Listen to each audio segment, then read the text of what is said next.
Me da mucho gusto saludar esta mañana al ministro en retiro, el ministro de la Suprema Corte de Justicia, José Ramón Cosío. Ministro, es usted muy amable, gracias y buenos días. No, al contrario, muchas gracias a usted por la invitación, de verdad, como siempre. Al contrario, bueno, pues muchos temas que abordar respecto a este asunto, el Poder Judicial, el conflicto legal, político, etcétera. Pero antes quisiera escuchar su opinión, su reflexión o punto de vista, ministro, respecto a lo que se presentó ayer, circuló ayer por parte del ministro Juan Luis González Alcántara Carrancá. Bueno, mire usted, es un proyecto en el cual se trata de resolver 5 acciones de inconstitucionalidad en materia electoral, una promovida por el PAN, una por el PRI, una por los diputados de Zacatecas, de la minoría, otra por Movimiento Ciudadano y otra por un partido político local del estado de Coahuila. Uh-huh. Lo que ellos están planteando son 2 tipos de violaciones, una de carácter procedimental, todo lo que no se hizo bien, por decirlo de esta forma, a su juicio, en el proceso de reforma constitucional, y otra con lo que tendría que ver con violaciones a algunos principios que se consideran por los promoventes, por los partidos promoventes y los diputados, como esenciales. Uh-huh. En lo que corresponde a los vicios de procedimiento, el proyecto del ministro González Alcántara considera que no tienen la relevancia, que sí se dieron algunos vicios, algunas violaciones, pero que no tienen la relevancia suficiente uh-huh. como para declarar inválido todo el proceso de reformas constitucionales. Entonces, esa parte, digamos, en su propuesta queda descartada. Correcto. La segunda parte tiene que ver con si las reformas sustantivas a la forma de designación de los ministros, magistrados, jueces, los concursos, etcétera, son violatorias. Y ahí lo que hace el proyecto, y esta es la propuesta que se va a discutir el próximo martes, es considerar que en el artículo 40 de la Constitución están establecidos los principios, como de hecho se dice, y así es, esenciales de nuestro régimen político, de nuestro régimen constitucional, que uh-huh. son una república de carácter representativo, democrático, laico uh-huh. y federal. Uh-huh. Sobre esos 5 conceptos el proyecto les va haciendo un desarrollo histórico, va haciendo un análisis, hasta llegar a concluir que estos principios no pueden ser modificados por el legislador o por el órgano de reformas a la Constitución, sino que tendrían que ser modificados por el constituyente uh-huh. mismo, no el constituyente o el poder que está establecido, sino por el que crea o podría crear la Constitución. Ahora, una vez que se han establecido estos principios en la Constitución, sí. Lo que está diciendo el proyecto del ministro González Alcántara es que efectivamente sí se viola, que estos principios no pueden ser afectados por el órgano de reforma a la Constitución, 1, y 2, que la Suprema Corte de Justicia tiene las facultades necesarias para declarar la inconstitucionalidad de las reformas sí. constitucionales que afecten a estos principios. Se lo pregunto a usted, doctor, porque bueno, es uno de los debates. ¿Tiene la Corte esta facultad? Bueno, esta es una discusión que se va a tener que tomar. Cuando yo estuve ahí en la Suprema Corte de Justicia, no se admitían estos elementos, hicimos una construcción primero para los elementos, para el análisis del procedimiento legislativo, uh-huh. y por una mayoría dijimos que sí. Después sé que eso ha tenido algunos cambios, como van cambiando las integraciones de la propia Suprema Corte, y es parte de su dinámica.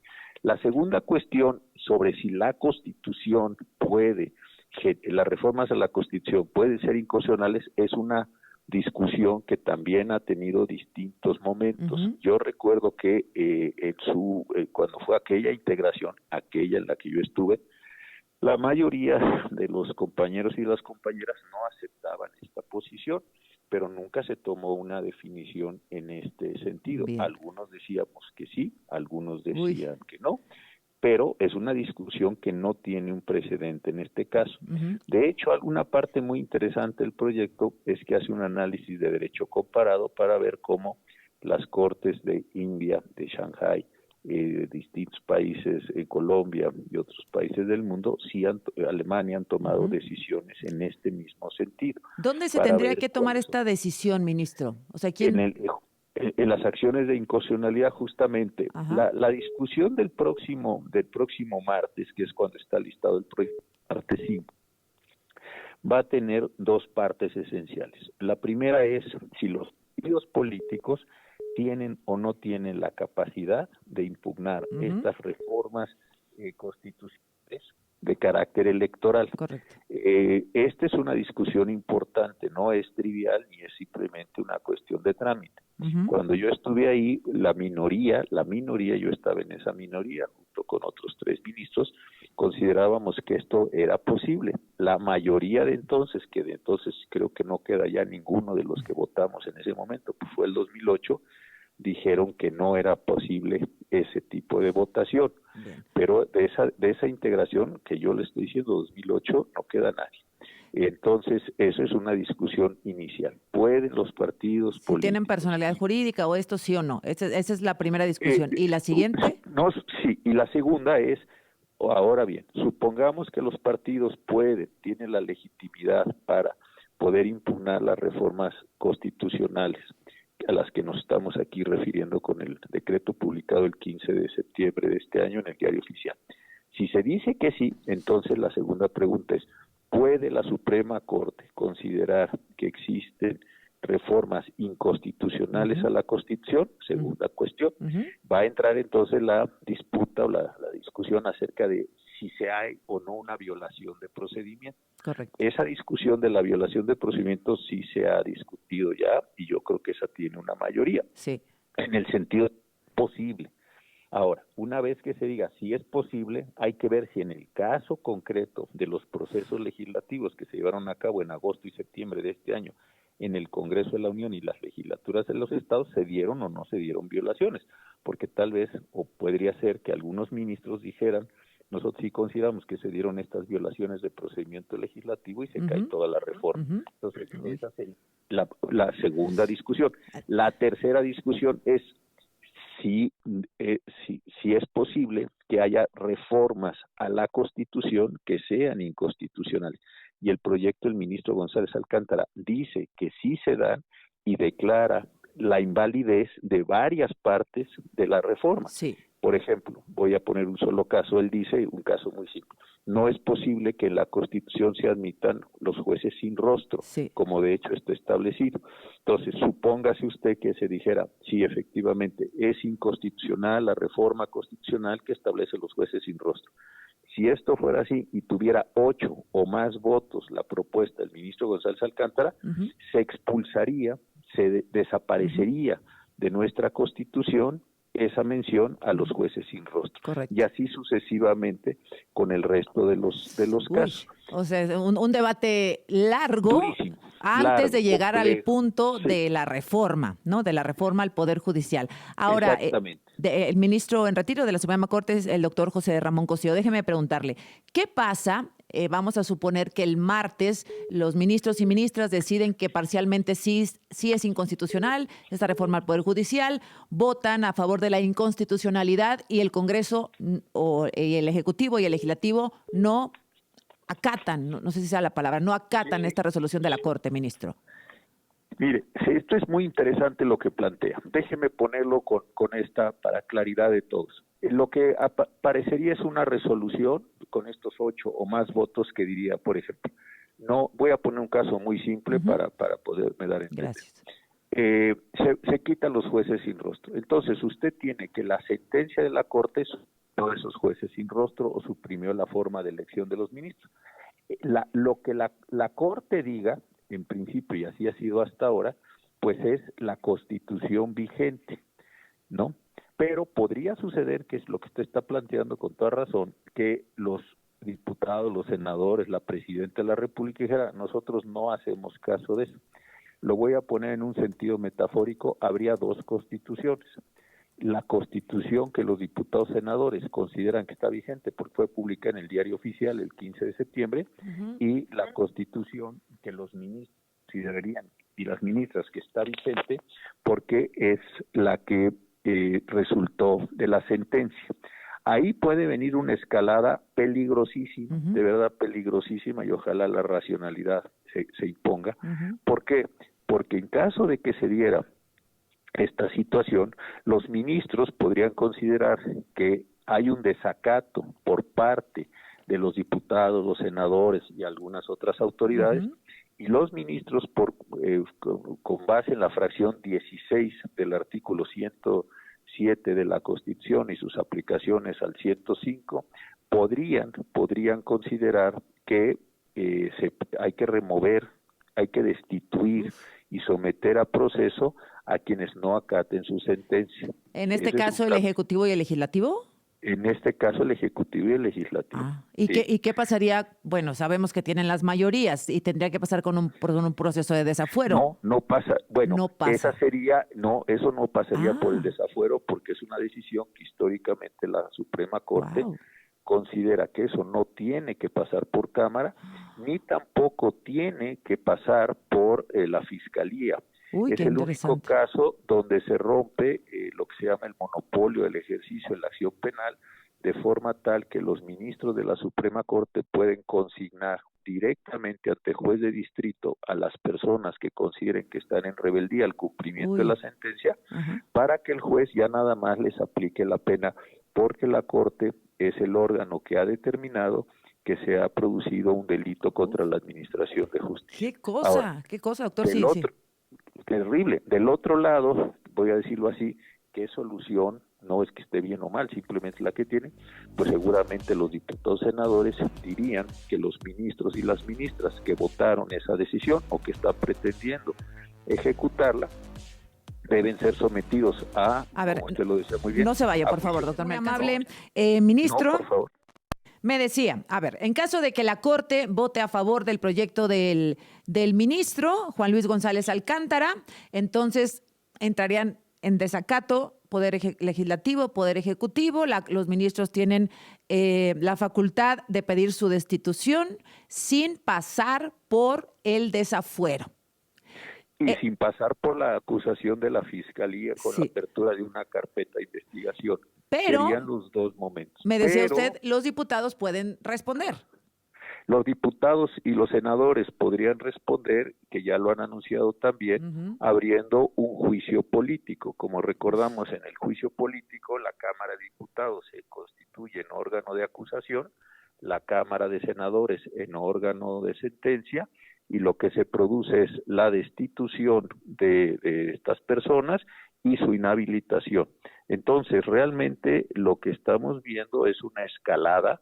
Cada una de las dos partes está, déjeme decirlo así, doblando sus apuestas, lo cual es peligrosísimo.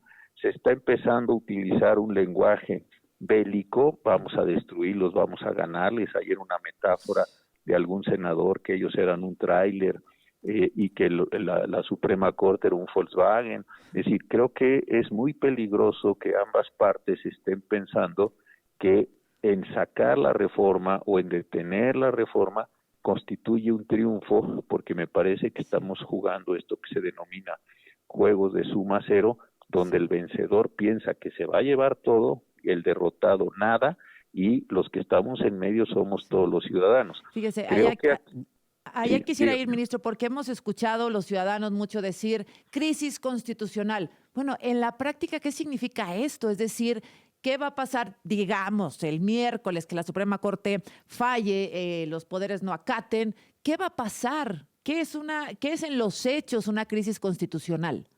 Mire, es, digamos, un desencuentro tan grande entre los poderes de un Estado en donde no existe un mecanismo de resolución de ese conflicto. Yo así lo definiría.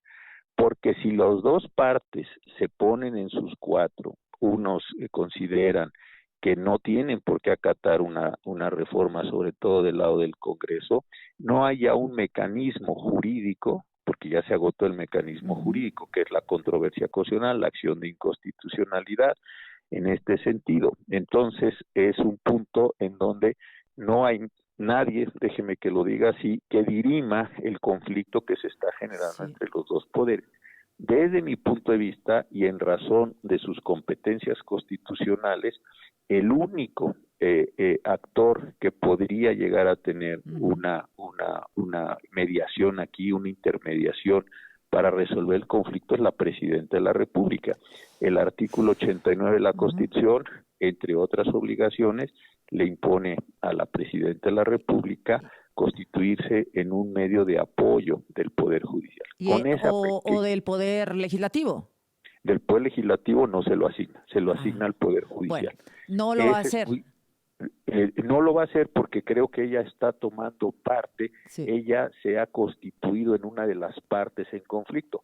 Yo muy respetuosamente creo que la Presidenta debiera entender que es jefa de Estado, no solo es la heredera del movimiento como la constituyó el presidente López Obrador en su momento, no es solo la jefa de gobierno, no solo es la líder de su partido político, sino en este momento tiene que actuar como estadista, como jefa del Estado mexicano, insisto, separarse de toda esta narrativa de la 4T y actuar en beneficio del Estado. Y ojo, no puede, para que tenga la posibilidad de tratar de destrabar este conflicto. De otra forma, como usted lo dice, vamos a una crisis constitucional y pues a ver ahí sí ya en esa condición, pues quién, voy a usar una metáfora, quién dispara primero y quién dispara más fuerte. Es una tristeza esto. Sí, la Presidenta, déjeme ir un paso más allá, no apoya al Poder Judicial en una determinación que pudiera tomar el martes, ¿qué? Bueno, pues a ella creo que le va a costar mucho trabajo seguir manteniendo el discurso. México es un Estado de Derecho, que se respeta la autonomía y la independencia, seguir invitando a los inversionistas nacionales y extranjeros a que inviertan en el país, pues creo que esto va a ser cada vez más difícil. No sería extraño que en este momento donde se han detenido las inversiones, pues empezaran a retirar las inversiones y se viniera una condición pues de muy difícil muy difícil manejo financiero y económico. Creo que esto es lo que se está dando. La Presidenta y México necesita inversión extranjera y nacional, directa. Estamos en una situación complicada, no se quiere hacer, no sé por qué razón, es una reforma fiscal, no se quiere perturbar al capital, en fin, esa es una decisión que han tomado, pero creo que le va a costar muchísimo trabajo hacer esto. Y segundo, creo que si esto escala a un punto, imagínense nada más, donde por un lado se destituya o se trate de destituir a los integrantes del Congreso, o del otro lado se trate de llevar a los integrantes de la Suprema Corte a un juicio político, pues resultaría muy difícil seguir manteniendo la narrativa de que es un Estado democrático, cuando en realidad empezaría a tener rasgos autoritarios muy señalados. Correcto. Bueno, pues vamos viendo, ministro. Ahora, si hoy la Cámara de Diputados aprueba esta reforma de supremacía constitucional, tienen los 17 congresos antes de que le entre al tema la Suprema Corte el martes, ¿llegaron tarde? No, no creo, porque me parece que entonces lo que va a acontecer en este juego donde estamos hablando usted y yo de las escaladas, pues esa reforma constitucional se va a volver a discutir en la Suprema Corte sobre la constitucionalidad de esa reforma constitucional. Bueno, están criticando mucho a los ministros que han renunciado, criticándolos porque quieren llevarse su retiro, su haber de retiro. Ahí es otra cosa falsa. El Congreso, porque ahí yo creo que sí debían de hacerse cargo cada quien. El Congreso dijo, si ustedes, fíjense bien, si ustedes renuncian antes de que acabe el mes de octubre, entonces ustedes se pueden llevar todo su haber por retiro. Perfecto. Los ministros, ¿qué es lo que están haciendo? Diciendo, yo no quiero participar en el proceso electoral. ¿Por qué? Porque lo considero ilegítimo, porque lo considero inadecuado, por lo que sea. Y entonces simple y sencillamente renuncian a no participar en el proceso electoral y en términos de lo que se puso por los propios diputados y senadores en el artículo 7º de los transitorios, pues se llevan una pensión. Es como si usted pone un incentivo para que alguien haga algo y cuando esa persona tome el incentivo, usted se enoja porque tome el incentivo. Pues eso no tiene ningún sentido. Es decir, si renuncias antes del 31 de octubre, entonces no vas a participar en la elección, pero te llevas tu pensión. Y eso sí, ojo, hay que decir dos cosas. Uno es renunciar a participar en la elección y otra es a terminar el cargo. El cargo termina en principio el 31 de agosto del año que entra, O sea, los ministros lo que están no es renunciando al cargo, van a seguir siendo ministros hasta el 31 de agosto. Lo que están renunciando es a participar en la elección. Pero correcto. fíjese, yo creo que le salieron mal las cuentas a los que diseñaron la reforma. Lo que estaban buscando es, para que estas personas no participen en la elección en junio del año que entra, Ujú. les vamos a ofrecer el incentivo de su pensión. Así nos deshacemos de ellos y entonces podemos poner a los que a nosotros nos parezca mejor en las boletas de junio. Yo creo que ese fue el cálculo que se hizo por la forma en la que están construidos los transitorios. Los ministros, por el contrario, dicen, muy bien, yo no creo que esta sea una elección legítima, vamos a ir a que nos masacren, no va a ser una Ujú. elección totalmente ilegítima, o no queremos participar o no consideramos que estos sean los valores que deben preservarse. Renuncian a participar en la elección, toman la pensión que Sí. les puso el propio órgano y ahora se enojan y consideran que esto es una cuestión puramente económica. A lo Así mejor es. lo es en algunos, pero ¿O simple y no? sencillamente están, o no, Exacto. exacto, o no, y Pero están está actuando conforme al incentivo. correcto. Por Oiga, eso digo, está bien ahí de cabeza todo. todo de cabeza. Pues le agradezco mucho, nos ha dado Al mucha contrario, claridad, a sus doctor. Es órdenes, usted como muy siempre. amable. Buen día para usted y Es un para toda su gusto audiencia. escucharle. Gracias. El Hasta doctor pronto. José Ramón Cosío, ministro en retiro de la Suprema Corte. Vaya los escenarios que nos acaba de poner sobre la mesa, ¿eh? Si la Suprema Corte vota a favor de de la inconstitucionalidad parcial de la reforma y el legislativo y el ejecutivo no acatan, la Suprema Corte los puede remover.